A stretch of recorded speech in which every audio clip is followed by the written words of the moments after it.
우리 고유의 명절 설을 맞이하여 인사드립니다.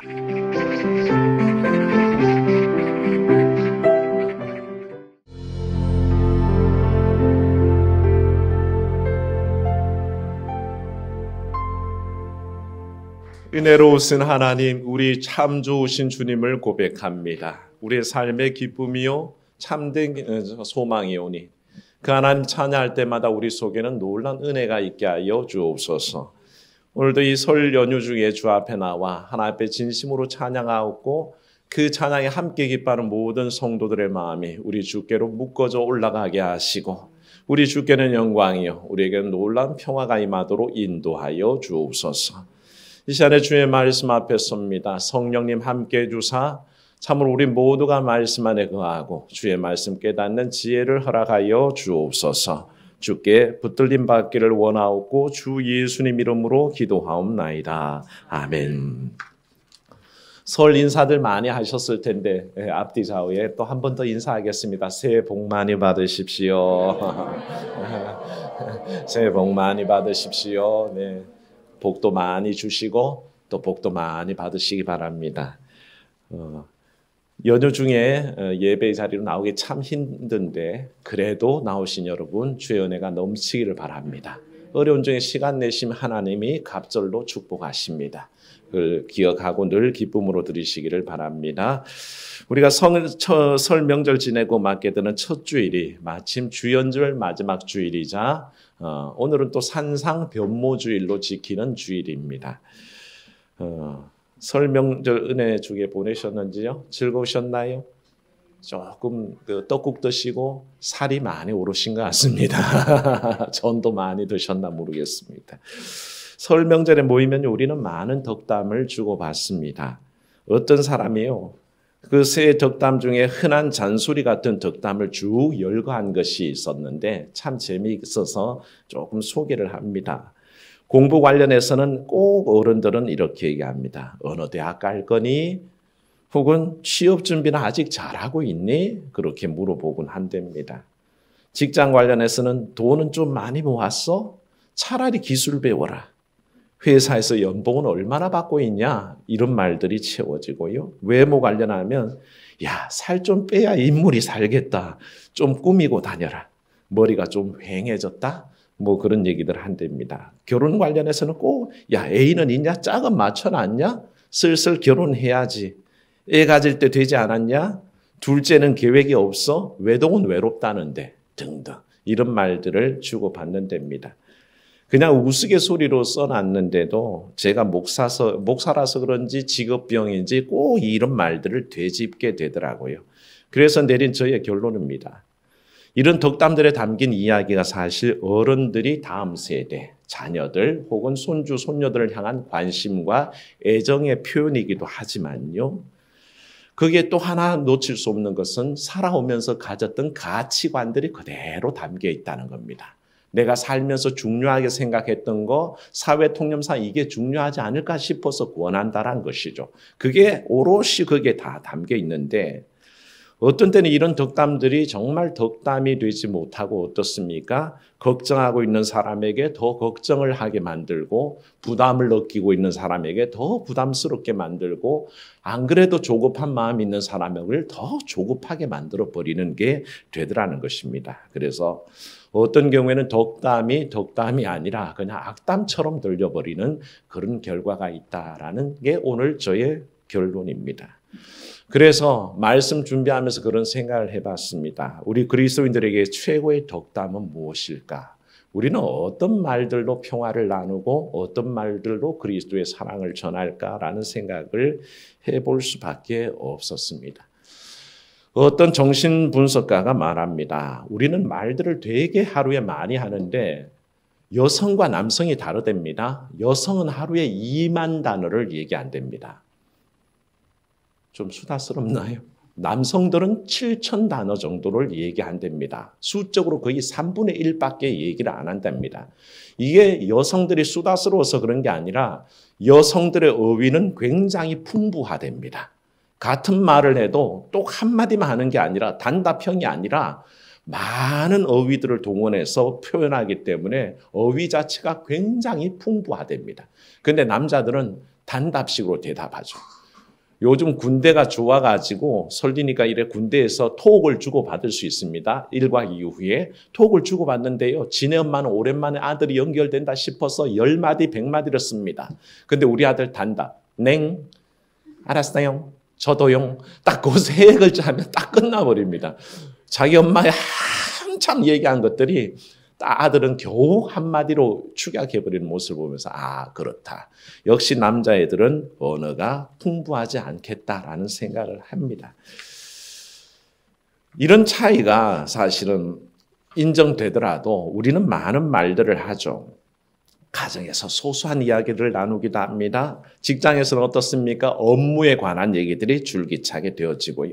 친구와 함께 하면 어린 시절 얘기가 나올 수밖에 없고 온 가족들이 모여도 형제들이 모여도 야 우리 옛날 어릴 때 참 우리 아버지 참 무서웠어. 우리 엄마 참 고생 많으셨어. 그런 얘기들로 채워나가게 되죠. 연인들이 만나면 달콤한 말을 하고요. 선생님과 학생이 만나면 가르치는 말을 합니다. 학부모들은 자녀들에게 공부하라는 잔소리부터 사람 되라는 소리까지 수많은 얘기들을 다 합니다. 그 말들이 오고 갈 수밖에 없는데 이 말들에 대해서 우리가 한번 생각해 볼게요. 말에는요 힘이 있습니다.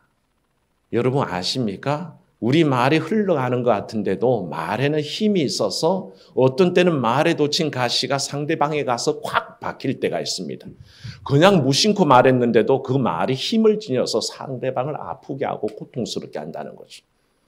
반대로 얘기하면요. 그냥 스쳐가듯이 말했는데도 그게 위로가 되고 고맙기도 하고 그게 또 살아갈 용기가 되기도 하는 말이 됩니다. 그래서 말에는 묘한 힘이 있습니다. 그래서 칭찬은 뭐도 춤추게요?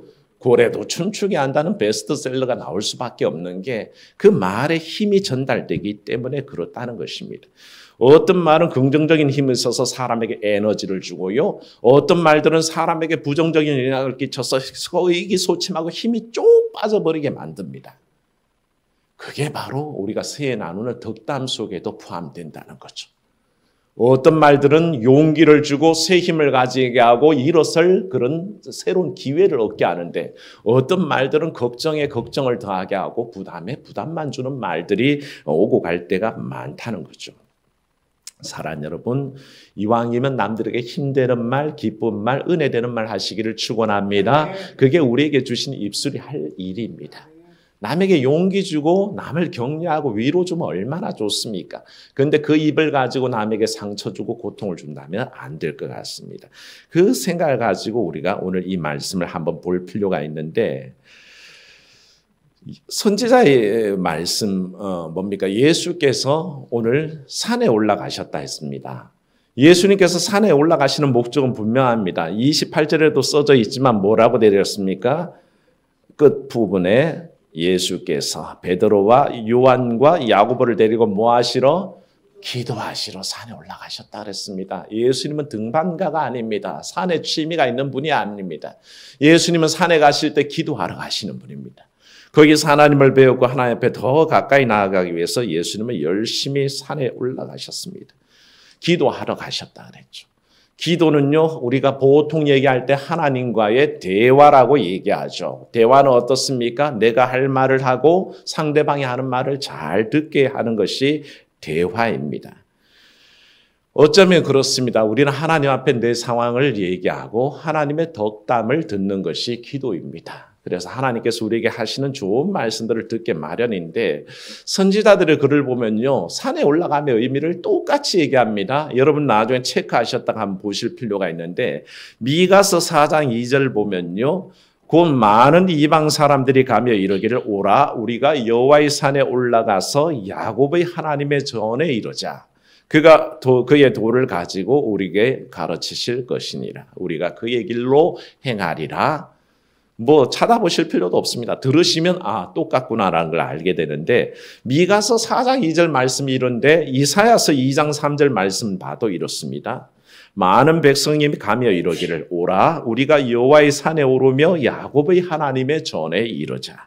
그가 그의 길을 우리에게 가르치실 것이라 우리가 그 길로 행하리라. 그렇게 나와 있습니다. 미가와 이사야가 다른 상황에서 다른 사람이 말했는데도 거의 토시 하나 안 틀리고 비슷하게 말할 수밖에 없는 게 선지자들의 마음속에 예언자들의 마음속에 산에 올라가는 그 마음이 어떤 마음이었냐면 오라 우리가 하나님의 전에 이르자. 여호와의 산에 올라 하나님의 전에 이르자. 거기서 그의 말씀 들을 것이고 그가 그의 도를 가지고 우리에게 가르치시면 우리가 그 도를 가지고 행할 수 있을 것이다. 그게 바로 미가와 이사야가 공동적으로 얘기하는 것이라는 것이죠. 사랑하는 여러분, 이 설 연휴 주일에 주 앞에 나올 때 여러분은 주의 성산에 나온 줄로 믿습니다. 그와 같은 마음으로 나와야 됩니다. 왜 나오십니까? 바로 이때 하나님 말씀 듣기 위해서 하나님 내 삶에 주시는 교훈 가지고 온전히 행하기 위해서 나왔다는 거죠. 그러니 여러분 갑절의 은혜 받으시기를 축복합니다. 은혜 가운데 바로 주의 성산에서 주의 말씀 들어야 한다는 것이죠. 언제가 우리 박연덕 권사님 요즘 몸이 편찮으셔서 잘 못 나오시는데 참 소녀 같은 말씀으로 늘 말씀하곤 해요. 그 말씀할 때는 꼭 이렇게 가슴에 손을 보고 목사님 저는요 토요일만 오면 마음이 설레요. 이분이 왜 마음이 설레지? 날 보는데 무슨 감정이 있으신가? 그런데 하신 말씀이 토요일만 되면요 내일이면 교회 갈 수 있구나. 내일이면 교회 가서 예배 드리고 주의 말씀 듣고 목사님 뵙고 사랑하는 성도들 만나고 그래서 전 너무 좋아요. 목사님 제가 잘못됐을까요? 그렇게 얘기하시면서 그 소녀 같은 마음으로 늘 고백을 하세요. 교회 오는 게 설레신답니다. 주의 말씀 듣는 게 설렌답니다. 예배 드리는 게 설레신다는 거죠. 그런데 제가 가만히 보니 우리 박연덕 권사님만 그런 게 아니라 우리 모두가 그런 마음인 줄로 믿습니다. 토요일만 되면 내일이면 주일이구나. 교회 가서 예배할 수 있구나. 주의 말씀 들을 수 있구나. 그런 기대로 충만하시기를 축원합니다. 우리 박연덕 권사님 위해서도 꼭 기도해 주셔서 빨리 쾌차하시고 그 설레는 마음으로 나오시던 교회 나와서 예배할 수 있기를 기도해 주시기 바랍니다. 바로 그겁니다. 주님은 그렇게 하나님께 나아가기를 기뻐하셨습니다. 산에 올라가서 주님 앞에 기도하는 것을 너무 좋아하셨습니다. 그런 그 자리에서 예수님은 누구를 만납니까? 모세와 엘리야를 만납니다. 예언자들 한결같이 얘기했죠. 오라 우리가 그의 성산에 오르자라고 권하듯이 모세는 어떤 사람입니까? 똑같죠. 모세가 호렙산에서 하나님 만나고 시내산에 같은 산이지만 시내산에 올라가서 율법을 받습니다. 늘 선지자나 모세나 상관없이 예언자들이나 주님이나 하나님 앞에 기도하기 위해서 나가고 하나님을 만나기 위해서 나갔다는 것이죠. 우리도 그와 같아야 합니다.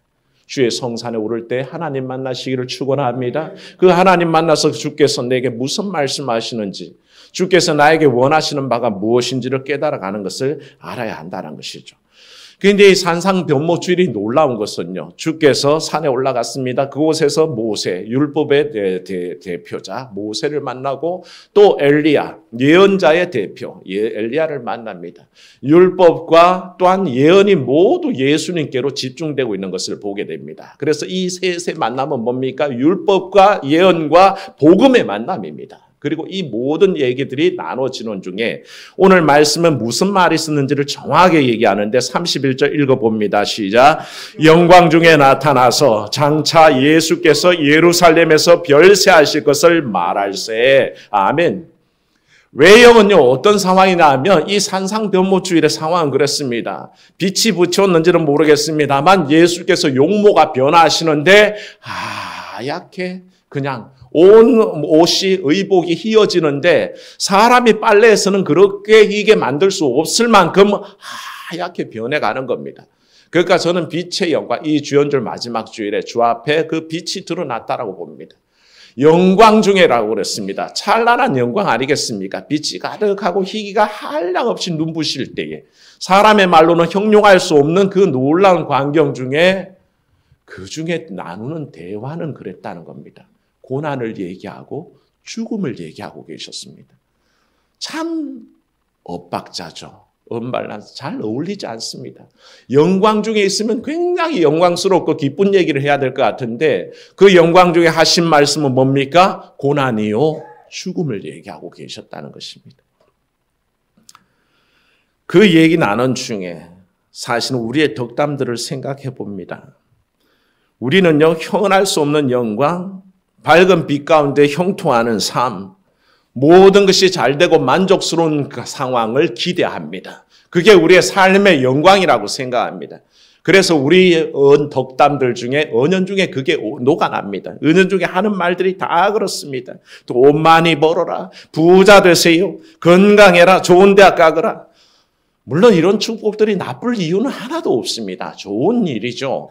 그러나 우리가 이 산상변모주일의 그 영광 중에 주님께서 모세와 엘리야와 더불어 나눴던 얘기를 생각하자면 주님은 오히려 그 영광 중에서 자신이 하셔야 될 사역, 하나님께서 인간을 향해서 구원하실 그 원대한 계획을 향해서 나아가고 계시더란 것입니다. 사람들은 영광을 좋아합니다. 좋은 현실을 좋아합니다. 밝게 빛나는 현실의 삶을 더 좋아하죠. 거기에 머물려고 하지만 오히려 주님은 그 영광 중에 있으시면서도 자기가 당할 고난과 죽음의 십자가를 생각하고 계셨다는 게 놀랍다는 것입니다. 베드로가 그런 사람입니다. 황홀경에 빠져 있었습니다. 그 현실의 즐거움이 너무 좋았습니다.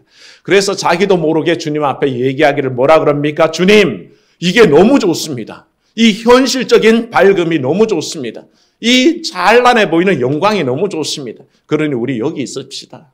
뭐 내려가서 구질구질하게 사람들 많은 중에 병자들, 맨날 문둥병자들, 눈먼 사람들, 그런 사람들 만나지 말고 그냥 우리 이 영광 중에만 있읍시다. 그래서 제가 초막셋을 지을게요. 하나는 주를 위하여, 하나는 모세를 위하여, 하나는 엘리야를 위해서 짓고 우리 계속 여기 있읍시다. 그렇게 얘기하는 거죠. 그런데 성경은요, 놀랍게도 베드로가 이렇게 말하는 것을 가지고 뭐라 했습니까? 그는 자기가 하는 말이 무슨 말인지 알지도 못하고 하고 있었다라고 얘기합니다. 횡설수설을 했다는 겁니다. 하나님 뜻도 몰랐다는 뜻입니다. 하나님 뜻은 뭡니까? 이 변화산에서 예수께서 그 영광 중에 나누실 대화는 고난과 십자가요 죽음이었습니다. 그게 하나님 뜻입니다. 그런데 그 하나님 뜻은 하나도 모르고 이 베드로는 횡설수설하되 뭐라고 하냐면 주님 여기 있는 게 좋겠습니다. 여기 참 좋아 보이지 않습니까? 여기 머뭅시다. 그냥 우리는 이게 제일인지 알고 끝까지 여기 있읍시다. 그렇게 얘기하는 것을 보게 됩니다. 주의 길도 무시해버리고 주의 사역도 무시해버리는 그런 모습이 나오는 거죠. 사랑 여러분, 인간적으로 보기 좋고 인간적으로 즐기기 좋고 좋은 영광에 집착하는 그런 말 좋아 보이지만요, 사실은 우리를 죄악 중으로 나아가게 한다는 것이죠. 아담과 하와가 처음 범죄할 때 선악과를 보고 뭐라 생각하지 않습니까? 보암직도 하고 먹음직도 하고 사람을 탐스럽게 할 만큼 지혜롭게 할 만큼 탐스러웠다 그랬습니다. 그러고는 어땠습니까? 범죄하는 자리로 나아가죠. 눈에 좋아 보였습니다. 보기도 좋았고 먹기도 좋았고 너무 지혜롭게 할 만큼 탐스럽기까지 했으니 얼마나 좋겠습니까? 눈에 보이는 대로만 이끌리는 거죠. 요한 사도가 인생들을 향해서 권면할 때요. 요한일서 2장 16절에 말하기를 이 세상에 있는 모든 것이 육신의 정욕과 안목의 정욕과 이생의 자랑이니 다 아버지께로부터 온 것이 아니요 세상으로부터 온 것이라 그랬습니다. 세상이 주는 건요, 육신의 정욕이고 안목의 정욕이고 이생의 자랑거리로 가득 차 있습니다. 그런데 하나님은 그걸 주신 적이 없습니다. 인간의 욕망이 자꾸 그걸 기대할 뿐이지 하나님께로 오지 않고 세상으로부터 와서 그게 지배하는 거죠. 베드로의 마음에 꽉 차 있었던 게 그겁니다. 아, 지금 보기 좋아 보이는 이 상황 속에만 머뭅시다. 고통도 고난도 하나님이 맡기신 중대한 사명도 그거 필요 없지 않습니까? 우리는 그저 이 황홀공에만 있읍시다라고 권하신 거죠. 서두에 말씀드린 덕담들이 더 어떻다고요? 바로 그겁니다. 세상적인 관심과 세상적인 성취에만 집착할 때 그건 걱정과 부담이 되어서 고통만을 가중시킨다는 겁니다. 거기엔 비전이 없습니다. 소망이 없습니다. 주 안에서의 새 능력이 없습니다. 베드로가 정신없이 했던 말이 바로 그겁니다. 그와 같이 지금 현재의 것들을 붙잡으려고 애쓰며 말할 그때에 이제나 우리가 하나님의 덕담을 듣기를 원합니다. 하나님의 최고의 덕담을 내리시기를 베드로는 무슨 말씀을 하고 있는지도 모르는 그때에 하늘에서 음성이 들리기를 너희는 그의 말을 들으라. 그렇게 덕담하셨습니다. 하나님의 덕담은 그겁니다. 세상 천지 구분 못하고 마음대로 방종하며 살 게 아니라 너희는 주의 말을 들으라. 예수 그리스도의 복음을 들으라. 그 안에 생명이 있고 그 안에 길이 있으니 너희는 그 말을 청종하라. 그렇게 하나님의 음성이 들려옵니다. 앞으로 제자들은 예수님을 전해야 합니다. 예수님의 구원을 세상 속에 선포해야 됩니다. 그런 그들에게 하늘의 음성이 들려오기를 그 하나님의 음성이 우리에게 덕담하시기를 너희는 주의 말을 들으라. 그의 말을 들으라. 주의 교훈을 마음에 새기고 주의 복음을 마음에 새기고 그것을 그 뜻을 따라 살아라. 그 말씀 가운데 행하라 라고 권하고 있는 것입니다. 사랑하는 여러분, 혹시 이번 설에 자녀들이나 또 손주들에게 이런 덕담을 남기신 분들이라면 그 말씀을 마음에 간직하십시오. 그 덕담을 들으신 분이라면 마음에 간직하십시오. 사랑하는 자녀들을 향해서 얘들아, 주 안에서 형통하거라. 주 안에서 열심히 공부하고 주 안에서 승리하거라. 이런 덕담을 하셨다면 하신 분도 마음에 새기고 받은 사람도 마음에 새기십시오. 사랑하는 자녀들이 일구어 가는 가정을 향해서 얘들아, 더욱 믿음 안에 서거라. 더 기도하거라. 또 하나님의 뜻 안에서 하나님의 능력 안에서 행복한 가정을 만들거라. 그렇게 덕담하셨다면 마음에 새기시고 또 들은 사람들은 그것을 마음에 기억하십시오. 사랑하는 여러분, 이게 최고의 덕담입니다. 주의 말씀 듣고 주의 뜻을 따라 사십시오. 그게 우리의 생명이 있습니다. 그것을 새기는 여러분 되시기를 주의 이름으로 축원합니다. 은혜로우신 하나님, 우리가 나눌 최고의 덕담을 생각합니다. 우리는 자칫 세상의 가치관을 따라 살면서 그저 세상이 추구하는 가장 현실에 좋아 보이는 것에 매어 달릴 때가 많습니다. 그러나 하나님, 눈을 뜨고 보니, 귀를 열고 보니 주의 음성이 들리기를 너희는 예수 그리스도의 말을 들으라. 이 말씀 들을 때에 그 말씀 마음에 새기게 하여 주옵소서. 그게 우리에게 나눠지는 최고의 덕담이 되게 하시고 그리하여 주 안에서 그 구원과 영생과 생명을 얻는 그런 귀한 역사가 우리의 삶에 날마다 넘치게 하여 주시옵소서. 주 예수님 이름으로 기도하옵나이다. 아멘.